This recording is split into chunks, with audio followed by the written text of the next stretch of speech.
राधा वल्लभ श्रीवंशी वृंदावन श्रीवन चंद। एक बार की बात है, भक्तराज हनुमान राम सेतु के समीप ध्यान में अपने परम प्रभु श्री राम की भुवन मोहिनी झांकी का दर्शन करते हुए आनंद विहल थे। ध्यान स्थित आंजनेय को ब्रह्मा जगत की स्मृति भी न थी। उसी समय सूर्यपुत्र शनि समुद्र तट पर टहल रहे थे। उन्हें अपनी शक्ति एवं पराक्रम का अत्यधिक अहंकार था। वे मन ही मन सोच रहे थे, मुझ में अतुलनीय शक्ति है, सृष्टि में मेरी समता करने वाला कोई नहीं है। इस प्रकार विचार करते हुए शनि की दृष्टि ध्यान मगन श्री राम भक्त हनुमान पर पड़ी।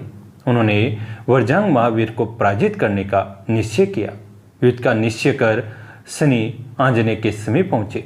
उस समय सूर्यदेव की तीक्ष्णतम किरणों में शनि का रंग अत्यधिक काला हो गया था। विषणतम आकृति थी उनकी।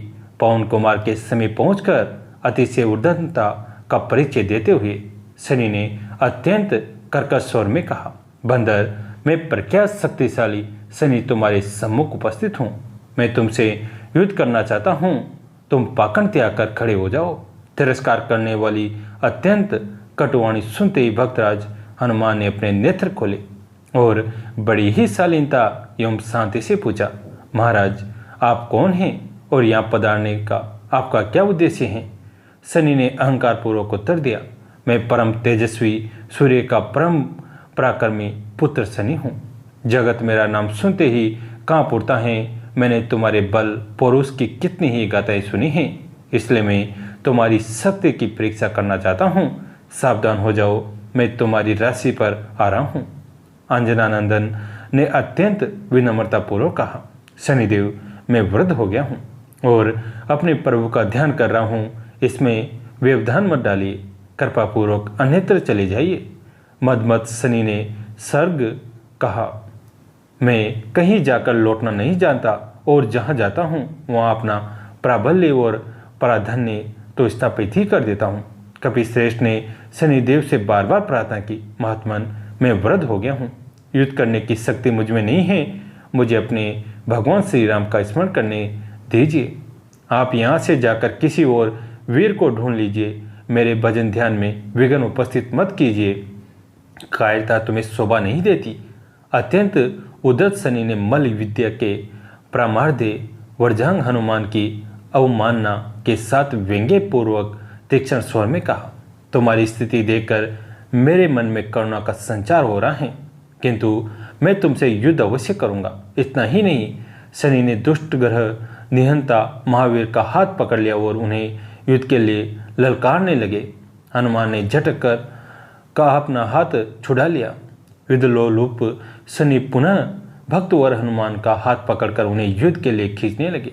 आप नहीं मानेंगे, धीरे से कहते हुए पिशाच ग्रह घातक कपिवर ने अपनी पूंछ बढ़ाकर शनि को उसमें लपेटना प्रारंभ किया। कुछ ही क्षणों में अविनीत सूर्यपुत्र क्रोध संरक्त लोचन समीरात्मज की सुदृढ़ पूंछ में आकंटक आबद्ध हो गए। उनका अहंकार, उनकी शक्ति एवं उनका पराक्रम व्यर्थ सिद्ध हुआ। वे सर्वथा अवश्य असहाय और निरुपाय होकर दृढ़तम बंधन की पीड़ा में छटपटा रहे थे। अब राम सेतु की परिक्रमा का समय हो गया।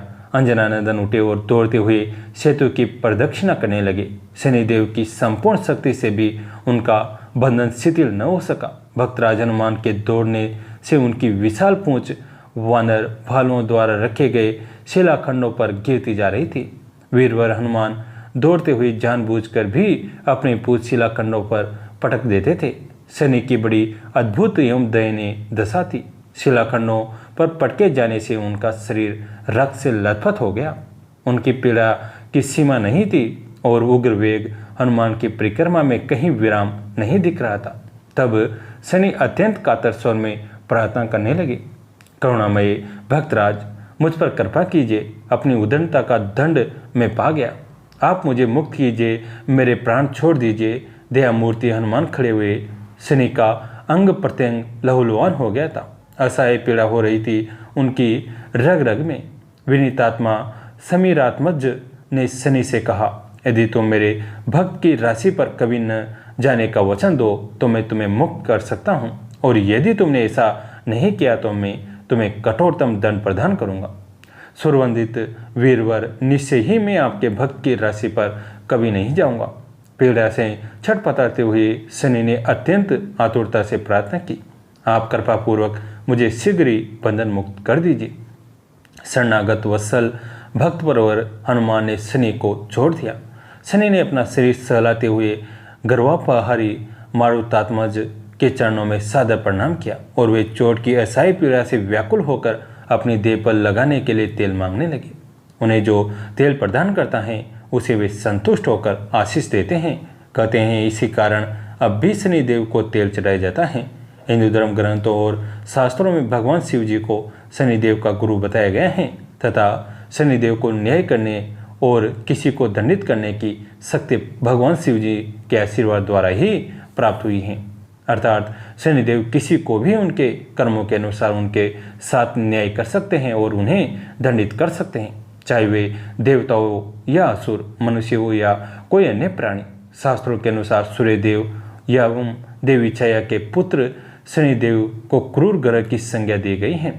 शनिदेव बचपन में बहुत ही उद्दंड थे तथा पिता सूर्यदेव ने उनकी इस उद्दंडता से परेशान होकर भगवान शिव जी को अपने पुत्र शनि को सही मार्ग दिखाने को कहा। भगवान शिव जी के लाख समझाने पर भी जब शनिदेव की उद्दंडता में कोई परिवर्तन नहीं आया, एक दिन भगवान शिव जी ने शनिदेव को सबक सिखाने के लिए उन पर प्रहार किया, जिससे शनिदेव मूर्छित हो गए। पिता सूर्यदेव के कहने पर भगवान शिव जी ने शनिदेव की मूर्छा तोड़ी तथा शनिदेव को अपना शिष्य बना लिया और उन्हें दंडाधिकारी का आशीर्वाद दिया। इस प्रकार शनिदेव न्यायाधीश के समान न्याय एवं दंड के कार्य में भगवान शिव जी का सहयोग करने लगे। शास्त्रों के अनुसार एक दिन शनिदेव कैलाश पर्वत पर अपने गुरु भगवान भोलेनाथ से भेंट करने के बाद कहा, प्रभु कल मैं आपकी राशि में प्रवेश करने वाला हूँ, अर्थात मेरी वक्र दृष्टि आप पर पड़ने वाले हैं। भगवान शिव जी ने जब ये सुना तो वे आश्चर्य में पड़ गए तथा शनिदेव से बोले कि तुम्हारी वक्र दृष्टि कितने समय के लिए मुझ पर रहेगी। शनिदेव ने शिव जी से कहा कि कल मेरी वक्र दृष्टि आप पर 100 पहर तक रहेगी। अगले दिन प्रातः शिव जी ने सोचा कि आज मुझ पर शनि की दृष्टि पड़ने वाली है, अतः मुझे कुछ ऐसा करना होगा कि आज के दिन शनि मुझे देख ही ना पाए। तब भगवान शिव जी कुछ सोचते हुए मृत्यु लोग अर्थात धरती में प्रकट हुए तथा उन्होंने अपना वेश बदलकर हाथी का रूप धारण कर लिया। सज्जनों, पूरे दिन भोलेनाथ हाथी का रूप धारण कर धरती पर इधर उधर विचरण करते रहे। जब शाम हुई तो भगवान शिव जी ने सोचा कि अब शनि मेरे ग्रह से जाने वाला है, अतः मुझे मेरे वास्तविक स्वरूप में आ जाना चाहिए। भगवान शिव जी अपना वास्तविक रूप धारण कर कैलाश पर्वत पर वापस आए। भोलेनाथ प्रसन्न मुद्रा में कैलाश पर्वत पर पहुंचे तो वहां पर पहले से ही मौजूद शनिदेव शिव जी की प्रतीक्षा कर रहे थे। शनिदेव को देखते ही शिव जी बोले, हे शनिदेव, देखो तुम्हारी वक्र दृष्टि का मुझ पर कोई प्रभाव नहीं हुआ तथा आज में सारे दिन तुम से सुरक्षित रहा। भगवान भोलेनाथ की बात को सुन शनिदेव मुस्कुराते हुए बोले, प्रभु मेरी दृष्टि से ना तो कोई देव बच पाए हैं और न ही कोई दानव, यहाँ तक कि आप भी आज पूरे दिन मेरी वक्र दृष्टि का प्रभाव रहा है। भगवान शिव जी ने आश्चर्यचकित होते हुए शनिदेव से पूछा कि यह कैसे संभव है, मैं तुम्हें मिला ही नहीं तो वक्र दृष्टि का सवाल ही नहीं। शनिदेव बड़ी शालीनता से मुस्कुराते हुए शिव जी से बोले, प्रभु मेरी वक्र दृष्टि के कारण ही आपको आज सारे दिन देव योनि से पशु योनि में जाना पड़ा। इस प्रकार आप मेरी वक्र दृष्टि के पात्र बने। ये सुनकर भगवान भोलेनाथ ने शनिदेव से प्रसन्न होकर उन्हें गले लगा दिया और पूरे कैलाश पर्वत में शनिदेव का जय जयकार गूंजने लगा। अतः शनिदेव के प्रकोप से भगवान भी नहीं बच सकते तो हम कलयुगी मानव की बिसात ही क्या है। इसलिए सत्यता को जीवन में अपनाओ, पवित्रता को चरित्र में धारण करो, शुचिता को व्यवहार में लाओ। अगर शनिदेव की वक्र दृष्टि हमारे ऊपर आ भी गई हो तो कुछ समय की ही होगी। ये भी नियमित सत्संग, भजन तथा उचित उपाय करने से कम अनुभव होती हैं। न्याय के देवता श्री शनि महाराज पूरा लेखा जोखा रखते हैं, अतः पाप से बचो, वो अन्याय का साथ न दो। समझ जीवों पर दया का भाव रखो। भगवान भोलेनाथ के साथ शनि महाराज आपकी रक्षा करे। पराई शनि पापी व्यक्तियों के लिए दुख और कष्टकारक होता है। अगर ईमानदारों के लिए यह यश, धन, पद और सम्मान का ग्रह है। शनि की दशा आने पर जीवन में कहीं उतार चढ़ाव आते हैं। शनि प्राय किसी को क्षति नहीं पहुंचाता, लेकिन अति की स्थिति में अनेक ऐसे सरल टोटके हैं जिनका प्रयोग कर हम लाभ उठा सकते हैं। साथ ही इस आलेख में लाल किताब में शनि के 12 भावों का फलादेश व नियम, प्रेज व उपाय भी दिए गए हैं, जिनका प्रयोग कर हम शनि शांति कर सकते हैं और जीवन में दुख दूर कर कामयाबी की ओर बढ़ सकते हैं। प्रेम से बोले जय श्री शनिदेव। ओम शनि शनिचराय नमः। जय श्री हनुमान जी महाराज की जय हो। कैसी लगी आज की कथा? अगर अच्छी लगी तो इसे अपने दोस्तों के साथ, फैमिली के साथ शेयर करें। कहानी अंत तक सुनने के लिए आप सभी का तहे दिल से धन्यवाद। राधा वल्लभ श्री रघुवंशी वृंदावन श्रीवचन। एक सेठ जी बड़े कंजूस थे। एक दिन दुकान पर बेटे को बैठा दिया और बोले कि बिना पैसे लिए किसी को कुछ मत देना। मैं अभी आया। अकस्मात एक संत आए जो अलग अलग जगह से एक समय की भोजन सामग्री लेते थे। लड़के से कहा, बेटा जरा नमक दे दो। लड़के ने संत को डिब्बा खोलकर एक चम्मच नमक दिया। सेठ जी आए तो देखा कि एक डिब्बा खुला पड़ा था। सेठ जी ने कहा कि क्या बेचा बेटा? बेटा बोला, एक संत जो तालाब में रहते हैं उनको एक चम्मच नमक दिया था। सेठ का माथा ठनका, अरे मूर्ख, इसमें तो जहरीला पदार्थ है। अब सेठ जी भागकर संत जी के पास गए। संत जी भगवान के भोग लगाकर थाली लिए भोजन करने बैठे ही थे। सेठ जी दूर से ही बोले, महाराज रुकिए, आप जो नमक लाए थे वो जहरीला पदार्थ था, आप भोजन नहीं करें। संत जी बोले, भाई हम तो प्रसाद लेंगे ही, क्योंकि भोग लगा दिया है और भोग लगा भोजन छोड़ नहीं सकते। हाँ, अगर भोग नहीं लगता तो भोजन नहीं करते। और शुरू कर दिया भोजन। सेठ जी के होश उड़ गए, बैठ गए वहीं पर। रात पड़ गई, सेठ जी वहीं सो गए। कहीं संत जी की तबीयत बिगड़ गई तो कम से कम वैद्य जी को दिखा देंगे तो बदनामी से बचेंगे। सोचते सोचते नींद आ गई। सुबह जल्दी ही संत उठ गए और नदी में स्नान करके सोच दशा में आ रहे हैं। सेठ जी ने कहा, महाराज तबीयत तो ठीक है। संत बोले, भी भगवान की कृपा है। कहकर मंदिर खोला तो देखते हैं भगवान का श्री विग्रह के 2 भाग हो गए, शरीर काला पड़ गया। अब तो सेठ जी सारा मामला समझ गए कि अटल विश्वास से भगवान ने भोजन का जहर भोग के रूप में स्वयं ने ग्रहण कर लिया और भक्त को प्रसाद का ग्रहण कराया। सेठ जी ने आज घर आकर बेटे को घर का दुकान सौंप दी और स्वयं भक्ति करने संत की शरण में चले गए। भगवान को निवेदन करके भोग लगा करके ही भोजन करे, भोजन अमृत बन जाता है। आइए आज से नियम ले कि भोजन बिना भोग लगाए नहीं करेंगे। माता सीता के स्वयंवर में के विषय में हम सभी जानते हैं। इसी स्वयंवर में श्री राम ने उस पिनाक को सहजी उठाकर तोड़ डाला, जिसे वहां उपस्थित समस्त योद्धा मिलकर भी हिला ना सके। हालांकि कई लोग ये पूछते हैं कि श्री राम ने धनुष उठाकर स्वयंवर की शर्त तो पूरी कर दी ही थी, फिर उस धनुष को भंग करने की क्या आवश्यकता थी? यदि आप मेरी दृष्टिकोण में पूछे तो मैं यही कहूँगा कि उस धनुष की आयु उतनी ही थी। अपना औचित्य यानी देवी सीता हेतु श्री राम का चुनाव पूर्ण करने के उपरांत उस धनुष का उद्देश्य समाप्त हो गया। उसके उपरांत पिनाक का पृथ्वी पर कोई अन्य कार्य शेष नहीं था। कदाचित यही कारण था कि श्री राम ने उस धनुष को भंग कर दिया। वैसे ही यदि आप वाल्मीकि रामायणम रामचरितमानस का संदर्भ ले तो दोनों में एक ही चीज लिखी है। सीता स्वयंवर के समय श्री राम द्वारा उस महान धनुष पर प्रत्यंचा चढ़ाने के प्रयास से वो धनुष टूट गया। अर्थात मूल रामायण के अनुसार श्री राम ने उस धनुष को जानबूझकर नहीं तोड़ा था, अपितु प्रत्यंचा चढ़ाते समय वो अनायास ही टूट गया।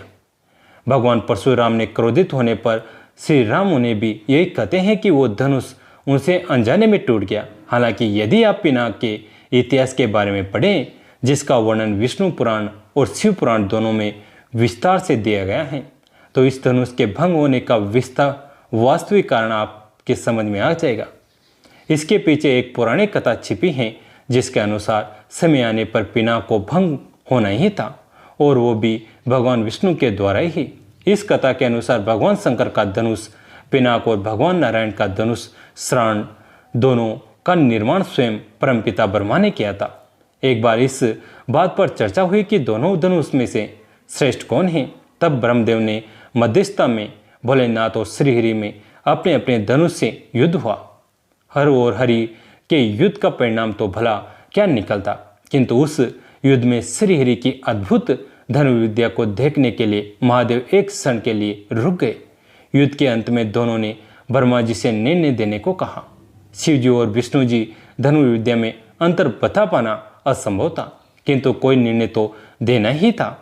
इसी कारण ब्रह्मा जी ने कहा कि चूंकि महादेव युद्ध में एक क्षण रोकर नारायण का कौशल देखने लगे थे, इसी कारण श्रांग पिनाक से श्रेष्ठ है। यह सुनकर महादेव बड़े रुष्ट हुए और उन्होंने उसी समय पिनाक का त्याग कर दिया। उन्होंने भगवान विष्णु से कहा कि अब आप ही इस धनुष का नाश करें। महादेव की इच्छा का मान रखते हुए श्री ने कहा कि समय आने पर वे उस धनुष को भंग करेंगे। भगवान शंकर द्वारा त्याग दिए जाने के पश्चात वो धनुष कुछ समय तक ब्रह्मा जी के पास ही रहा। बाद में उन्होंने उसे वरुण को दे दिया। वरुण देव ने पिनाक को देवराज इंद्र को रखने को दिया। बाद में इंद्र ने उस धनुष का दायित्व मिथिला के तत्कालीन राजा देवरात को दिया। यही देवरात मिथिला नरेश जनक के पूर्वज थे। पीढ़ी दर पीढ़ी होता हुआ वो धनुष जनक को प्राप्त हुआ। पृथ्वी पर उसे शिव धनुष कहा गया। महर्षि वाल्मीकि ने मूल रामायण में इसे शिव धनुष ही कहा है, जबकि गोस्वामी तुलसीदास ने रामचरितमानस में इसे पिनाक कहा है। एक अन्य कथा के अनुसार जब नारायण और महादेव युद्ध के लिए तत्पर हुए तो उस समय एक आकाशवाणी हुई कि यह युद्ध संसार के कल्याण के लिए संकट है, जिससे संसार का नाश हो जाएगा। इस पर श्रीहरि तो पहले की भांति धनुषबद्ध रहे, किंतु भगवान रुद्र ने आकाशवाणी सुनकर उसे पृथ्वी पर फेंक दिया। बाद में वही धनुष जनक के पूर्वज देवरात को प्राप्त हुआ। कहते हैं कि एक बार माता सीता ने केवल 7 वर्ष की आयु में उस धनुष को उठा लिया था, जिसे कोई हिला भी नहीं पाता था। तब राजा जनक ने यह प्रण किया कि वो उसी से सीता का विवाह करेंगे जो इस महान धनुष पर प्रत्यंचा चढ़ा देगा। उधर भगवान विष्णु श्री राम के रूप में अवतीत हो चुके थे। सीता स्वयंवर में श्री राम रूपी नारायण ने महादेव की इच्छा को फलीभूत करने के लिए ही अनंत उस धनुष को भंग कर दिया, अर्थात वो महान धनुष महादेव की इच्छा से ही भंग हुआ। सीता स्वयंवर तो केवल निमित्त मात्र था। वास्तव में यह घटना सृष्टि के उस नियम को भी प्रतिपादित करती है जिसके अनुसार सृष्टि में कुछ भी अनुस्वर नहीं है, चाहे वो मनुष्य हो अथवा वस्तु। समय पूर्ण होने पर सबका नाश होना असंभवी है। यही सृष्टि का अटल नियम है। कुबेर यक्षों के राजा थे। यक्ष बीच का जीवन होते हैं। वे ना यहाँ के जीवन में होते हैं और ना ही वो पूरी तरह से जीवन के बाद वाली स्थिति में होते हैं। कहानी कुछ इस तरह है कि रावण ने कुबेर को लंका से निकाल दिया और कुबेर को मुख्य भूमि की ओर पलायन करना पड़ा। अपना राज्य और प्रजा को खोने की निराशा में उसने शिव की पूजा करना शुरू किया और एक शिव भक्त बन गया। शिव जी ने दया भाव रख दिखाते हुए उसे एक अन्य राज्य और संसार का सारा धन दे दिया। इस तरह कुबेर संसार का सबसे अमीर व्यक्ति बन गया। धन मतलब कुबेर, यह कुछ इस प्रकार देखा जाने लगा। कुबेर शिव जी का महान भक्त बन गया, परंतु जब भक्त को यह लगने लगे कि वो सबसे महान भक्त हैं तो समझ आए कि सब खोने वाला है। कुबेर को लगने लगा था कि वो शिव को इतना कुछ अर्पित करता है तो वो एक महानतम भक्त है और बेशक शिव जी ने चढ़ावे में से विभूति के अलावा कभी कुछ नहीं छुआ। पर कुबेर खुद को महान समझने लगा क्योंकि वह शिव जी को इतना कुछ चढ़ावे के लिए भेंट करता था। एक दिन कुबेर शिव के पास गए और कहा, मैं आपके लिए क्या कर सकता हूँ? मैं आपके लिए कुछ करना चाहता हूँ। शिव जी ने कहा, तुम मेरे लिए क्या कर सकते हो? कुछ भी नहीं, क्योंकि मुझे किसी चीज़ की आवश्यकता ही नहीं। मैं ठीक हूँ। परंतु बेटा, उन्होंने गणपति की ओर इशारा करते हुए कहा, यह लड़का हमेशा भूखा रहता है, इसे अच्छे से खिला दो, यह तो अत्यंत सरल है। कहकर कुबेर गणपति को अपने साथ भोजन के लिए ले गया। उसने गणपति को खाना खिलाना शुरू किया और वह खाते गए और खाते ही गए। कुबेर ने सैकड़ों रसोइयों की व्यवस्था और प्रचुर मात्रा में खाना बनाना शुरू किया। उन्होंने यह सारा भोजन गणपति को परोसा और वे खाते रहे। कुबेर चिंतित हो उठे और कहा, रुक जाओ, अगर तुम इतना खाओगे तो तुम्हारा पेट फट जाएगा।